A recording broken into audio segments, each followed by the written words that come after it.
Hey everybody, it's your old pal Mike. I'm here with Will Duffy.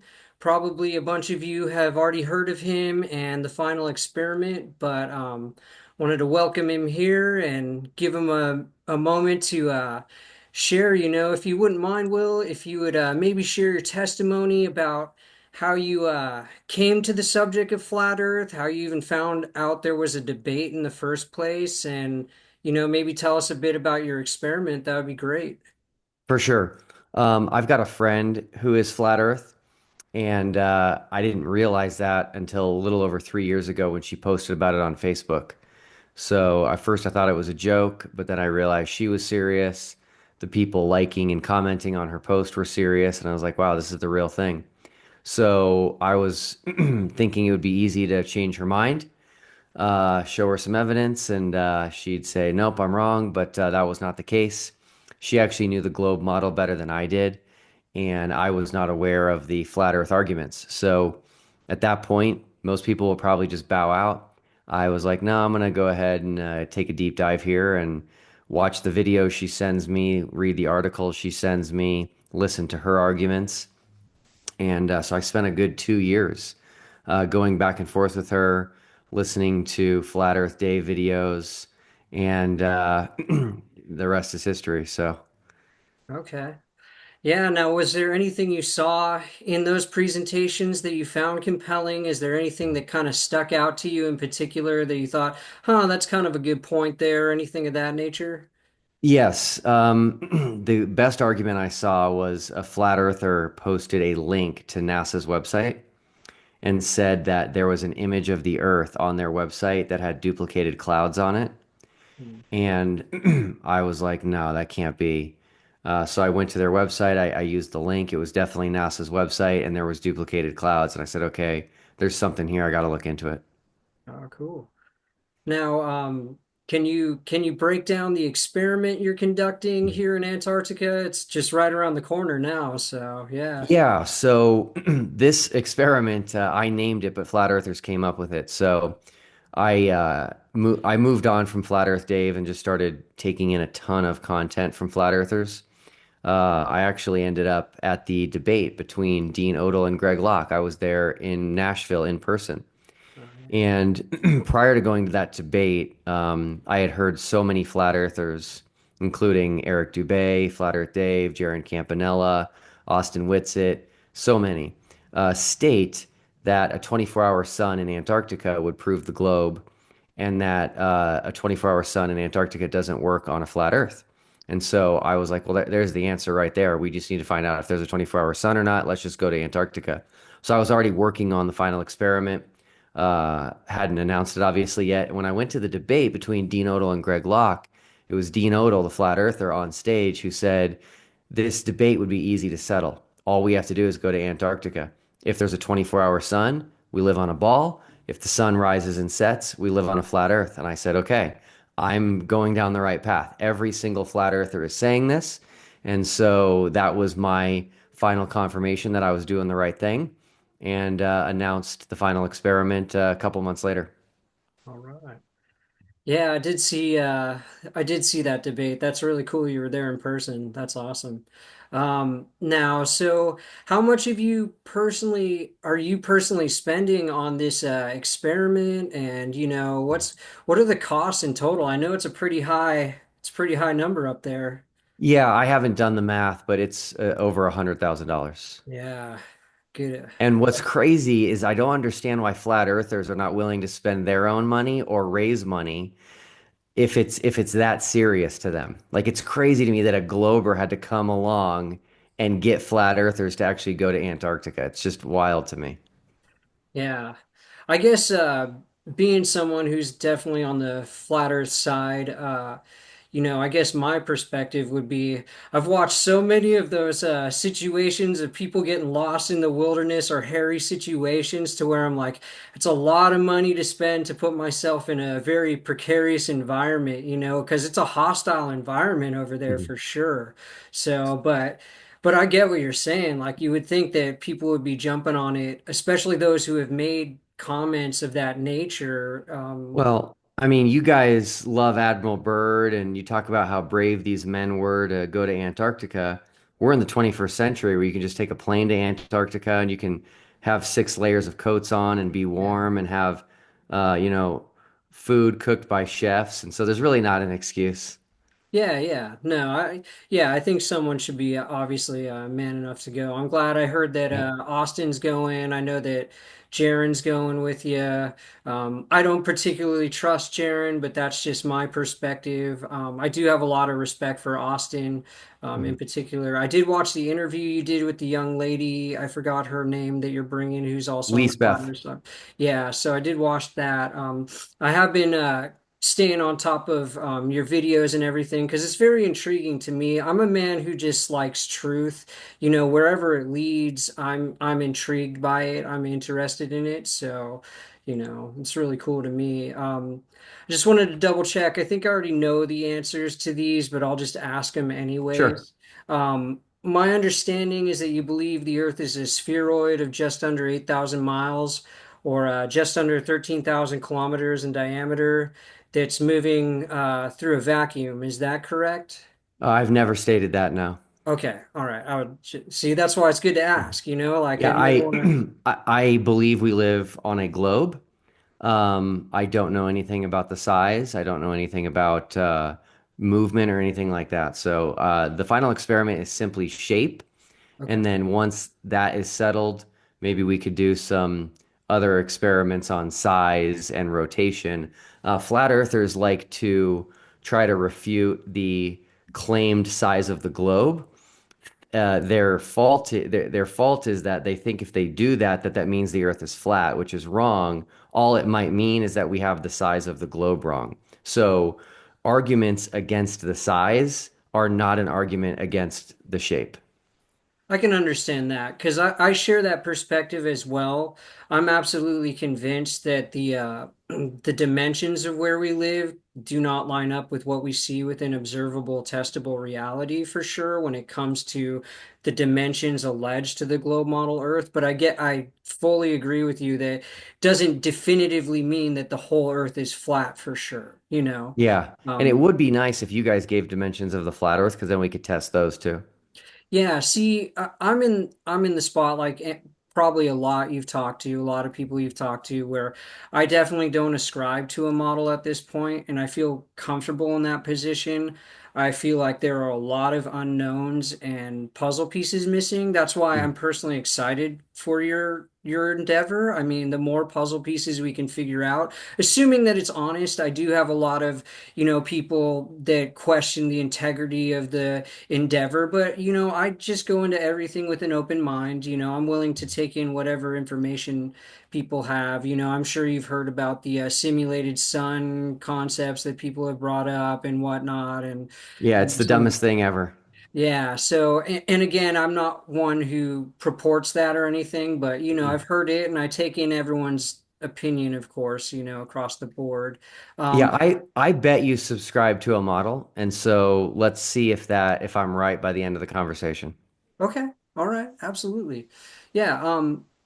And then, so I guess my next question is, do you believe that men landed on the moon in 1969 through 1972, but haven't set foot there since that time? That's right. Okay, just curious on that. And then, By the way, I used to think we did not land on the moon. So okay, what changed your mind on that? Out a of lot, curiosity. a lot. Um, there are reflectors on the moon that we can send light to and lasers and have that reflected back. The biggest thing for me was actually the transcripts and the recordings. So I don't think flat earthers have ever looked into this that much, but they recorded inside the spacecraft 24 hours of audio. They recorded the entire time. So you can go back and listen to what is being said for 24 hours a day for all those days that they went to the moon. And there's transcripts of them as well. And so here's the reality. Flat earthers are not willing to accept any evidence that disagrees with their preconceived notion. So they will give a testimony of somebody that appears to agree with them, and they'll say this guy's testimony is true. But another guy's testimony that disagrees, they'll say, oh, he's lying. They don't have any evidence. They'll take a picture and they'll say, look, we can see too far. This picture proves it. And then someone else gives a picture that goes against what they believe, and they say, oh, that picture is fake. It's CGI without any evidence it's CGI. So the truth is, you guys will not accept any evidence that disagrees with your preconceived ideas. And if I'm wrong, let me know.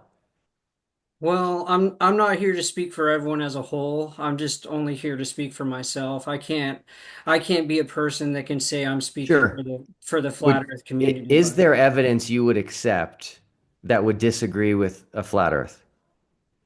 um I'm sure there could be, absolutely. Like what? So I wanted to dive into this a little bit later, but like for instance, the reason I'm convinced that it's not a globe is because the overabundance of experimentation I've seen. Mhm. Actually, the first thing that brought me around to the subject was actually the phases of the moon.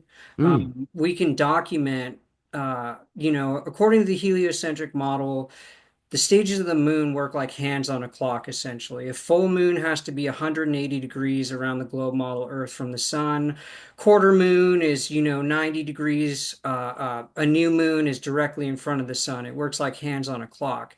So the first thing that started me questioning heliocentrism was prior to even knowing the debate about the shape of the Earth.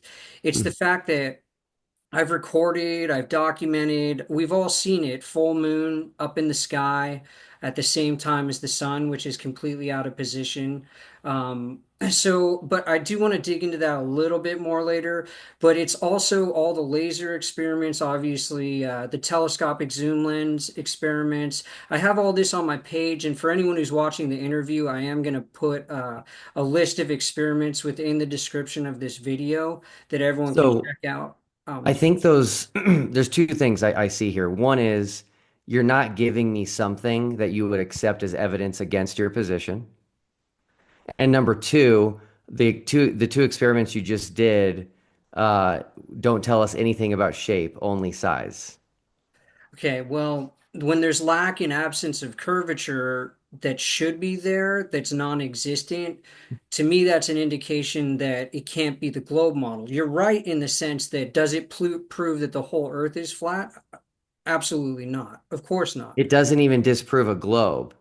Well, I wholeheartedly disagree with that. I even have Why? an experiment on my page where someone used an MPU 6050 digital accelerometer and gyroscope to measure for pitch. They drove 200 miles around Lake Erie to measure for pitch, and it couldn't be detected. That eliminates anything that has to do with refraction or visibility, and it's just on and on. I've seen 100 experiments and here's the thing that I find really fascinating, and here's why. I guess we're jumping ahead a little bit, but if I could say why your the final experiment wouldn't convince me personally about the shape or the size of the Earth, would be because essentially we all have access to testing what we see around us. There's such a minute people that can actually visit Antarctica. The percentage of people who will ever have the resources to actually go down there and verify these things personally is so minimal. It's the smallest percentage of the population. But thanks to modern technology, which is why the flat Earth movement has spread, we have access to all sorts of things that can test the convexity. It's like that saying, like, if I'm going to measure my kitchen countertops, I'm not going to look at the can lights in the ceiling to get the dimensions of my countertops. I'm going to measure the countertops, Okay, right? hold on. Yeah, Are yeah. you saying it's possible to measure the Earth? Not the whole thing, but portions of it. Do you believe Well, in what is your opinion on Earth curvature calculators? I don't. Most of them don't account for refraction. But again, like you guys can't measure the Earth, right? So why do you expect we can measure the Earth?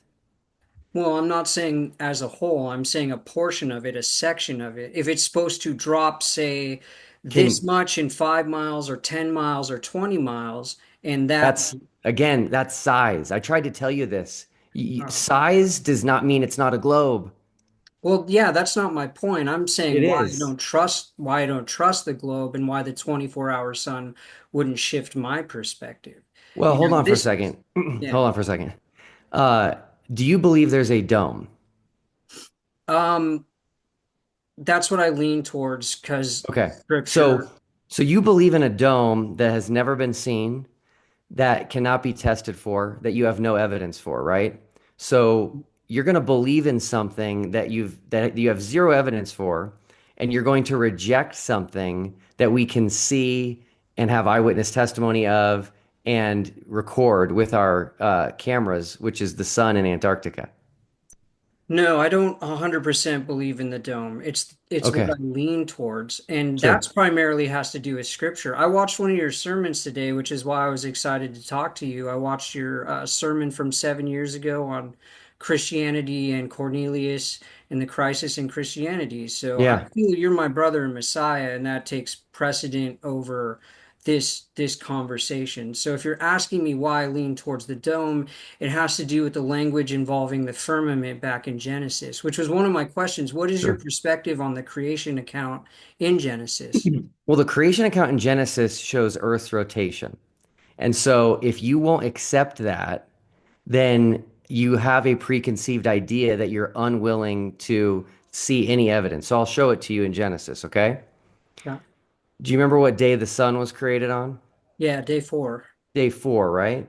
But Yes. the first 3 days were called days in Genesis. So Yeah. what were those days? What do you mean, what were the days? They're time periods. Yom is a period of time, correct? Right. So what It's not a signified, 20, it doesn't mean a 24-hour period okay, necessarily. what was, okay, let's read it real fast. Yeah, yeah. Okay, Genesis 1:5. God called the light day, and the darkness he called night.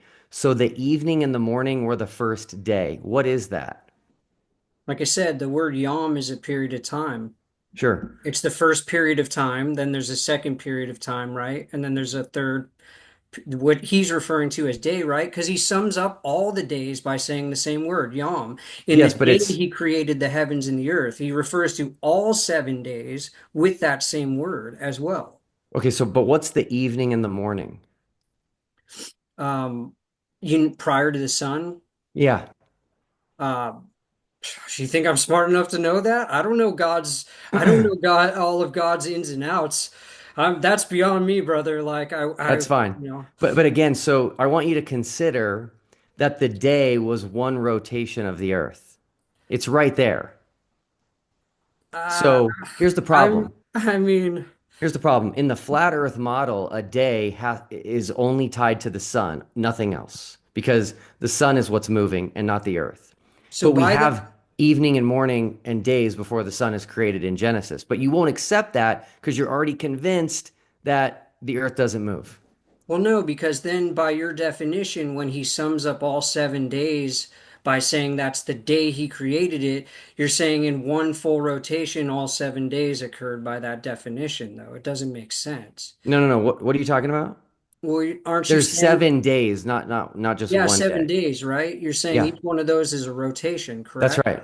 But he uses the same word to sum up all 7 days and says the entire creation. We can pull it up if we Yeah, need. let's pull it up. Yeah, I'll pull it up real quick here. That'd be Uh, great. That's not ringing a bell. yeah, yeah. So I'll show you. It's in the very beginning of Genesis there. Pull it up real quick here.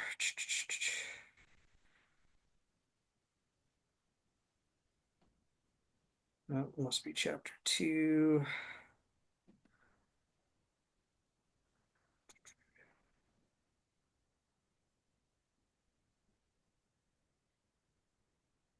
Yeah, this translation's a little different. Sorry, I don't have it offhand here, but it says Okay. let me see if I can find it real quick. I hate burning time like this, It's but okay. yeah, yeah. But anyway, like, so Mike, this is important, okay? You still have not given me evidence that you would accept that you're wrong. And I think Well, that's the well, because problem. that's because I was trying to get to it, but then we Okay. kind of veered off a bit. I was going towards that, but we kind of veered off a bit. But since we're on Genesis, when it says, so how do you reconcile the fact that he created the celestial bodies after the earth when modern heliocentrism says that there are celestial bodies created long before the earth? I've never said I accept heliocentrism. Okay, all So right. yeah, sorry. Again, like this is about, okay, so I'm trying to simplify things, right? Yeah. If you were trying to determine the shape of a child's toy, what would you do? You'd measure it, right? No.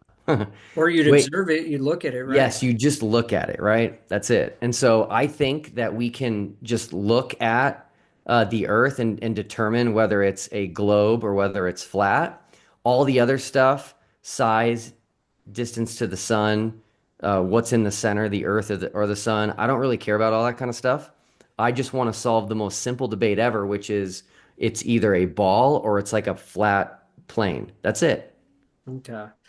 That's a pretty tall order, and I don't think the movement of the sun is going to answer that for anybody, Well, here's honestly. the problem. So you guys are now starting to distance yourselves from all these flat earthers, but I went to all of the biggest flat earthers. So Eric Dubay, Flat Earth Dave, Jaron Campanella, Austin Whitsitt, Dean Odell, Flat Earth and Coffee. The list goes on and on. I've got 10 years of videos where they're all saying that on a flat earth you can't have a 24-hour sun. They all said there is no 24-hour sun in Antarctica, and they said that the 24-hour sun in Antarctica would prove the globe. So, this was their idea, not mine. Yeah. And the fact that you guys are distancing yourselves now from that, distancing yourselves from the AE map before we've even gone to Antarctica shows that you guys are fearful that there actually is a 24-hour sun. And so that doesn't really look good, unfortunately. Well, I think you have a misunderstanding by going to the biggest mouthpieces as the example of flat Earth. Because the thing that I've always loved about flat Earth and the thing that's always fascinated me about this movement is that there isn't a leadership, there isn't a headship. Just like you said, I've never said I agree with all of modern heliocentrism. Mhm. I've never said the things you're saying. I'm not trying to distance myself from a statement about the 24-hour sun because I've never Cool. personally made that statement. Um, Are you aware of any way to reconcile the 24-hour sun in Antarctica that goes opposite of the 24-hour sun in the north on any flat Earth model in the world? Um, well, to be honest, I haven't studied enough on it. I'll just be Okay. straightforward on That's that. Like, cool. yeah, I can't, there's quite a few models. There's like what they call the Pac-Man model. There's like an Enochian model where like there's portals, right, and Yeah. whatnot. But I am fascinated by your experiment. I'm not trying to put it down by any means. I Yeah. hope you don't think I'm knocking it or anything. No, no, no. It's all I good. Here's the problem. Here's the problem. Compasses work, analog compasses work, yeah. and flights work. So I released two videos that were called "There's only two possible models, and one of them is wrong."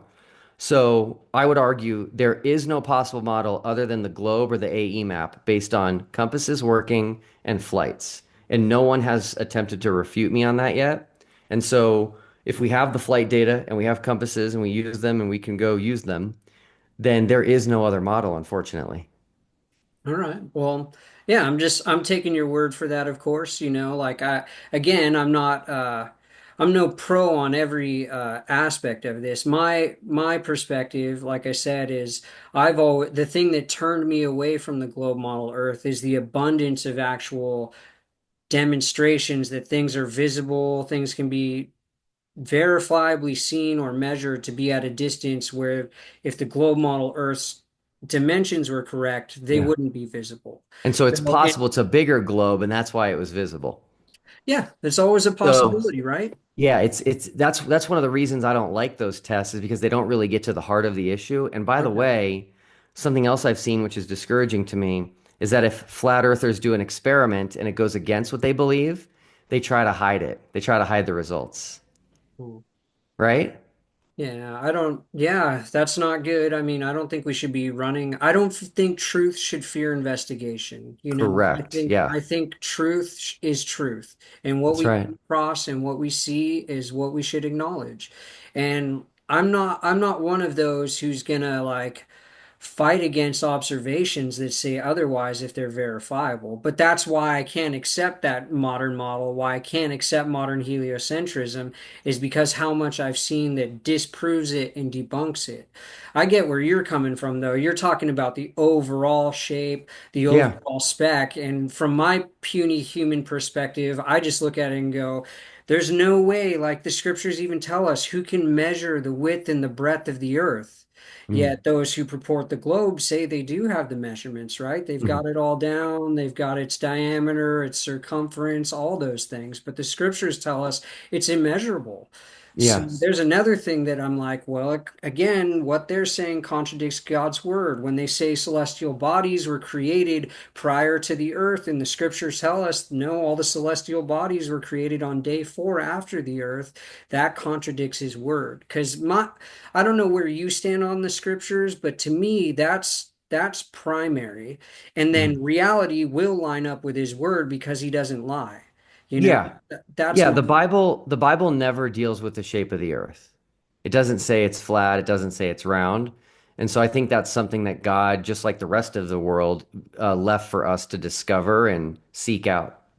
He does say it doesn't move in multiple Mhm. spots. It's Sure. immovable, it's set on pillars and whatnot, right? I mean, Sure.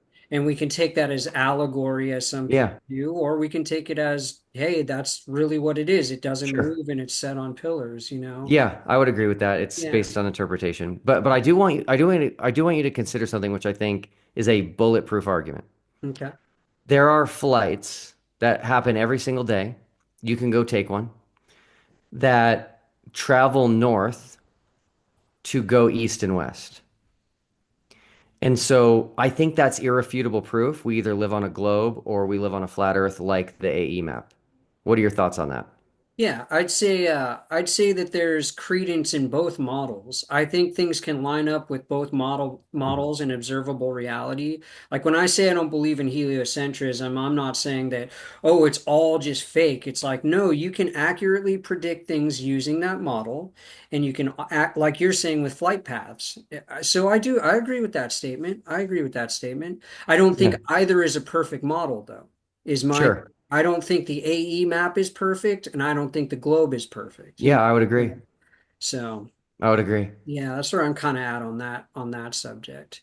Let me Makes sense. let me dive in. What other questions did I have on here? Got a couple others.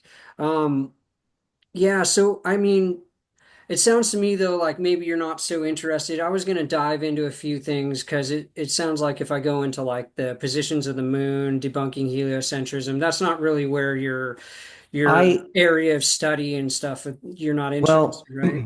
yeah, let me ask you this. Is the moon a sphere? I'm kind of leaning towards concave, honestly. Okay, and tell me why. Because you can see its face from locations all over the earth, wherever you're facing it, and it's kind of like those things they used to have at Disneyland. I don't know if you've been there, but in the Haunted Mansion, they used to have those faces you could carve out, and they look like they're following you when you're Yeah. looking past them. So Mhm. whatever angle you're looking at that face, it can see you, and that can be done with all sorts of like concave objects. So Mm. to me, that's where I'm leaning towards. But again, I'm always letting information come my way and I'm just processing it as it comes. Yeah. So So, a couple things.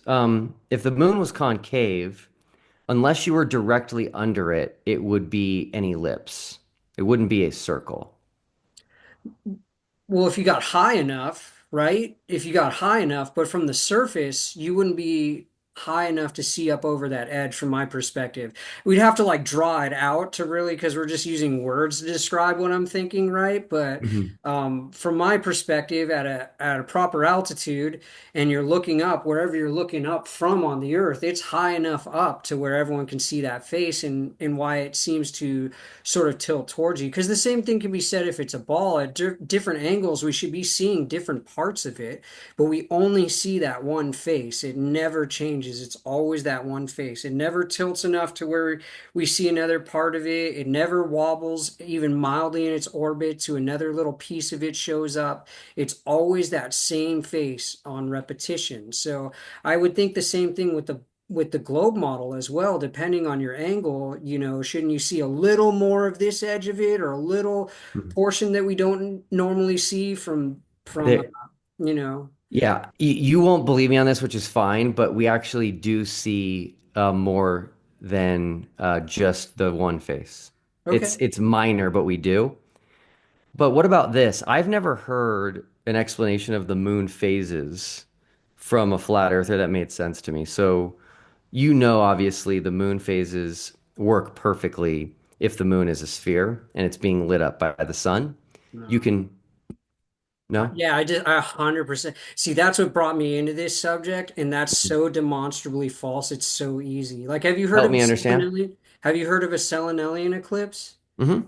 Okay, so let me, That's not moon phases. well, it's part That's of an its phase. eclipse. Well, yeah, it's part of its phase. It occurs during the full moon phase.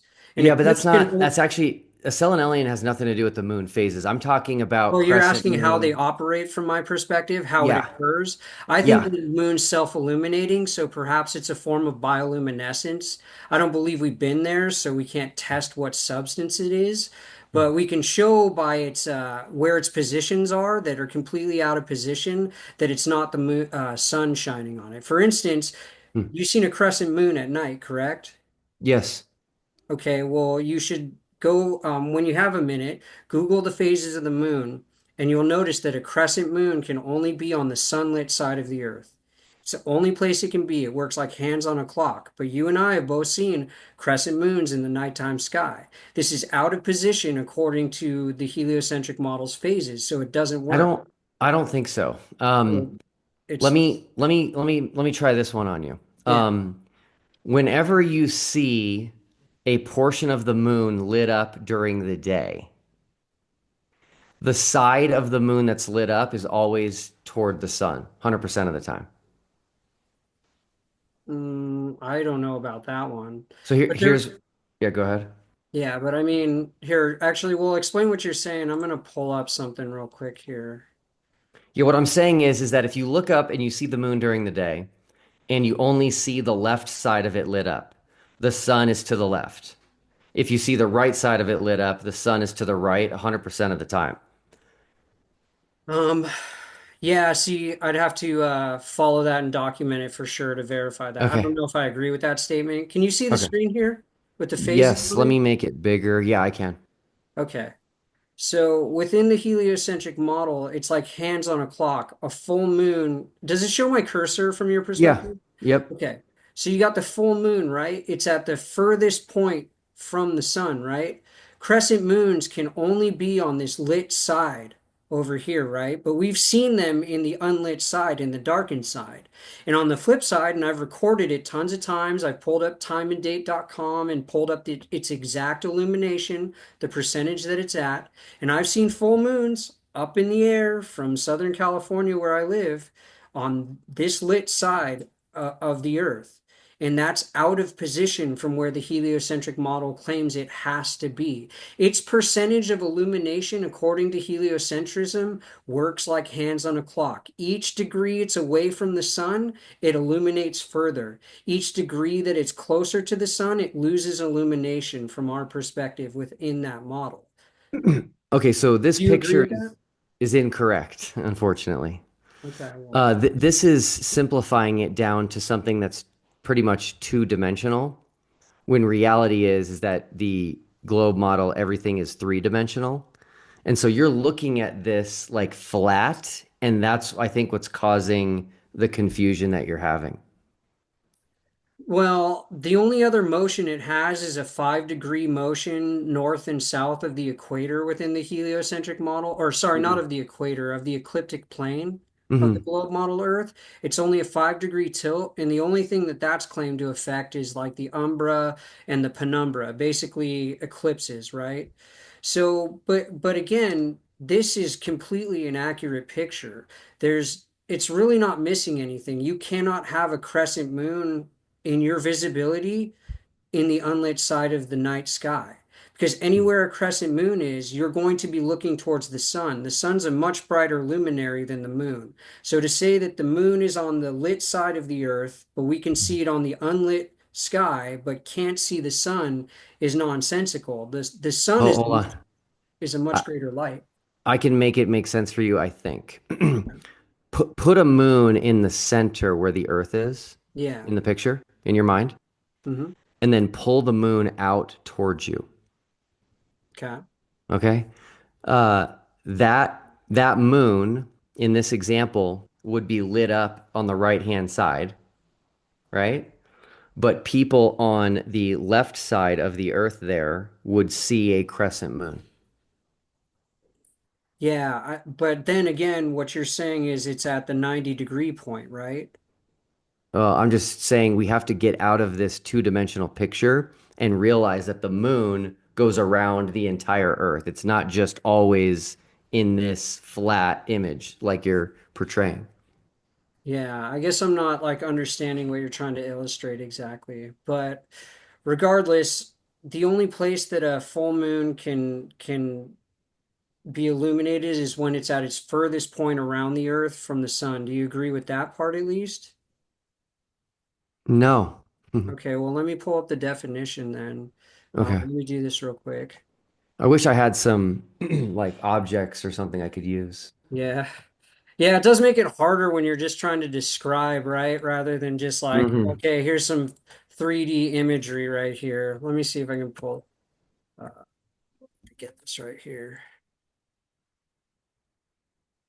Okay, so a lunar eclipse only happens during the full moon phase here, right? Here's the definition on the screen there. Hmm. It can only Well, hold happen, on. yeah. Eclipses are not moon phases. Yeah, but I'm using because I'm going to go into an example here. Okay. Okay, so a full moon, like it says, is opposite of the sun in its orbit. It even Mhm. defines it as 180 degrees opposite the sun. So that's a definition of a full moon. It's got to be 180 degrees around the earth from the sun, meaning it's at its furthest point around the earth from the sun. Yet we've seen these moons in the lit sky, correct? You know, you've seen a full moon. We've all seen full moons over our lifetime up with the sun. I've got them recorded. I've documented since 2017. I've probably recorded 10 of them since Okay, that. sorry. What's the point you're making about the fact that we can see a full moon? My point is that they're out of position. You're asking how the phases work, and I'm showing that the percentage of illumination is not dictated by its position to the sun, as it's claimed to be within heliocentrism, because we can see them in varying positions. We can see full moons in the middle of the night, we can see them in the middle of the day, we can see crescent moons during the day, and we can see them at night. That's out of position according to the illumination. So your question was, how do I think it's illuminated? And I believe it has to do with bioluminescence. Hmm. I was going to go into like, and here's another example. Here's a great example from this is a still I took from a video of a Selenelian eclipse. Hmm. Um, the shadow is on the wrong side. The claim is that the shadow from an eclipse is caused by the Earth. Yep. Okay. But look, this side is furthest from the earth. Let me show you a little 3D example here. If I put my hand right here and I bring it over, the shadow begins on my face closest to the object, right? The edge of the object, but that's completely the flip side of it. So it can't be a shadow from the globe model Earth. It's out of position. No Well, that's not shadow. true. Okay, You well, can't say it can't, right? Um, just so you know, Selenelian eclipses only ever occur near the horizon. yeah. And so I believe that it's a atmospheric optical illusion. Well, have you looked up how much refraction can cause a celestial body to move in the sky? No. Okay, so it can only move an object about 1 to 2 degrees. And we're talking about an object that should be 100 at its absolute furthest point from the sun.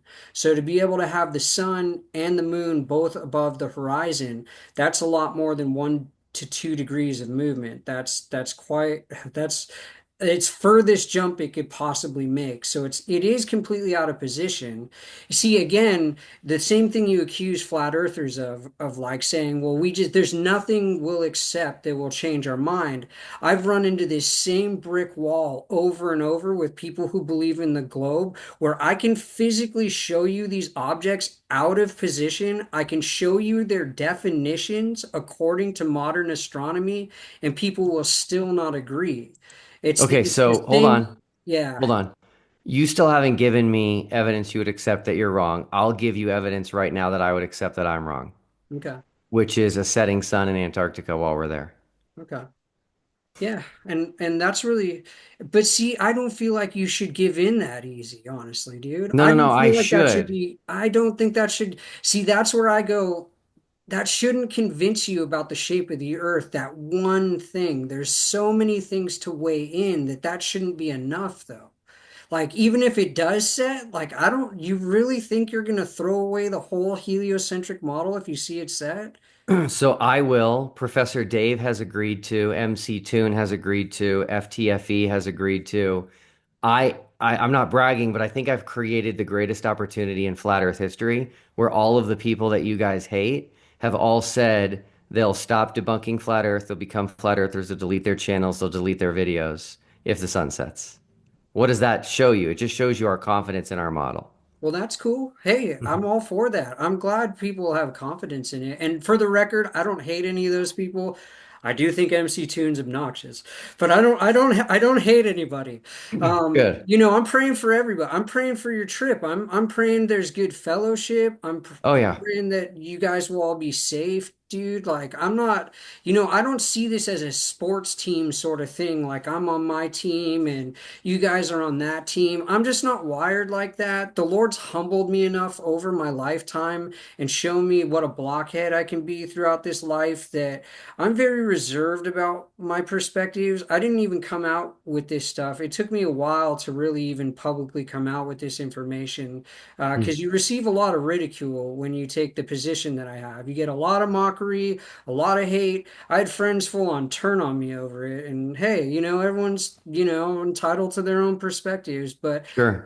I'm just not that guy. Like I don't have any hatred for people who believe in the globe. I fully understand it. I was raised to believe it. It's the only Yeah. model I was taught from childhood, and it's hard to move past things that you were raised with. It's hard to see the glaring errors, but that's the thing is there are glaring errors. Hmm. That's why I do like your experience. It will get me thinking. Don't get me wrong. If there's a 24-hour sun in Antarctica, I'm not saying that there's nothing to that. That's really pivotal information. And I think you're wise to use your funds in this regard. I fully commend you on it.